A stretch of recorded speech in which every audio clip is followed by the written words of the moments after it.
A lot of people are weighing their options right now if they should buy a home or if they should continue renting. It's a tough decision because there's pressure from all over. Rents are rising and home prices and rates are rising. So what's the right decision?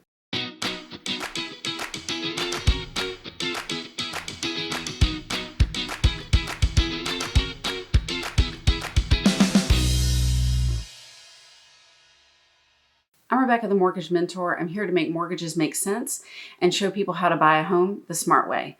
Be sure to subscribe, let me know what questions you have, and let's get into it. Talking about renting first, let's talk about some of the cons of renting. One of the first ones that you'll hear people say is that you're not building equity. You're not growing wealth through real estate. And that is true. And that's something that we're going to talk about a little bit more when it comes to ownership. But keep in mind that with rent, there's no return on that housing expense that you're paying. You're paying somebody's mortgage, you're just not paying your own. Second thing is that you're going to be subject to payment increases, meaning as your landlord decides to raise your rent, in most areas that's not really limited. It can be up to the landlord's discretion. And so you want to make sure if your contract, if your lease has any kind of provisions that give some backstops for how much it can be increased, and if it does get increased, what your alternatives are. Lastly, there's no hedge against inflation, meaning as things are getting more expensive, things like groceries and gas, consumable goods, so are rents. And without buying, you're not really able to stabilize that payment because, again, you're at the discretion of the landlord if they want to raise rent. Now let's get into some of the pros. If you feel like you're not necessarily settled in an area or because of your job or just your personal preference, you like to move, renting is a good option because you're not going to be held down to the expense of a home and not just maintenance expenses, but also expenses for when you sell. So if you tend to be a little bit more transitory, it's a good idea to continue to rent until you find an area that you really feel connected with. Additionally, there are lower upfront costs for renting.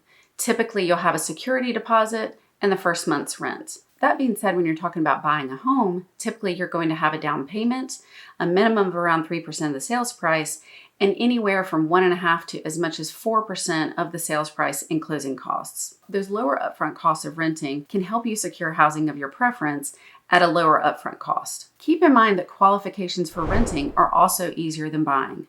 Most of the time, you're qualified to be able to rent for a third of what your take-home pay is. The income qualifications for a mortgage are going to be much more complex, depending on what type of income you earn and how long you've earned it. Lastly, with renting, there are little to no maintenance costs. So if the kitchen sink breaks, you call your landlord. You don't have to worry about things like roof or the heating and air or even typically lawn care. So that is something to factor into your overall budget. That rent payment is a lot of times your all-in cost. When it comes to buying, here are some of the drawbacks of buying. Just like renting has lower upfront cost, buying has higher upfront costs. Most of the time you're looking at having some portion of a down payment. First-time home buyers can be as little as 3%, and there are some 100% loans out there, but for the average first-time home buyer, the down payment is anywhere between 3 to 6%, plus you have closing costs. Those closing costs will vary anywhere from about 1.5% to 4%, depending on your state, and then the cost of the home. Buying also may not be the right fit if you don't feel settled in an area or you don't feel settled in your job. Typically, you'll want to look at owning a home for several years. The average homeowner keeps their home for anywhere between 7 to 10 years.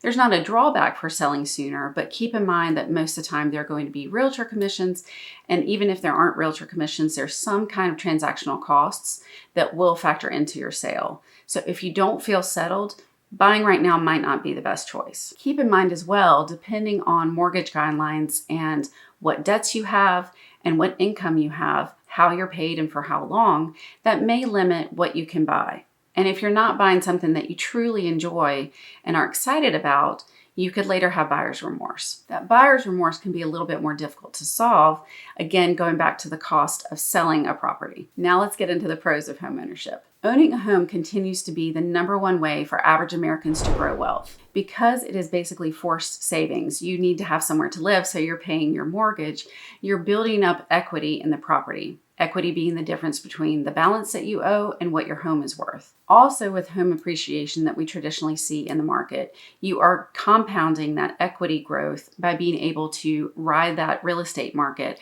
as homes are increasing in value. It is also a hedge against inflation.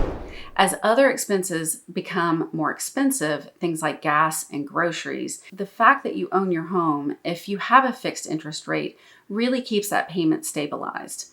Now, some aspects of that payment, like property taxes or homeowners insurance, can increase as those individual bills increase, but the underlying bulk of your payment, your principal and interest, stays the same. And that leads into being able to stabilize that housing expense. You know with relative security what that payment is going to be for the long haul, and you can budget around it. And having a big part of your budget be a solid number goes a long way for future planning, both for perhaps paying down debt or investing elsewhere. The biggest thing to remember is that personal finance is personal. So blanket statements like you should never rent a house, or you're throwing away money by renting, or you should always aim to buy a home simply don't apply, because people have individual goals and needs, and you need to evaluate what is the smart decision for you based off of your priorities. Everyone's journey is going to be different, but there's no harm in exploring. I'm licensed in 30 states plus DC. I would love to help answer any questions that you have, so please reach out.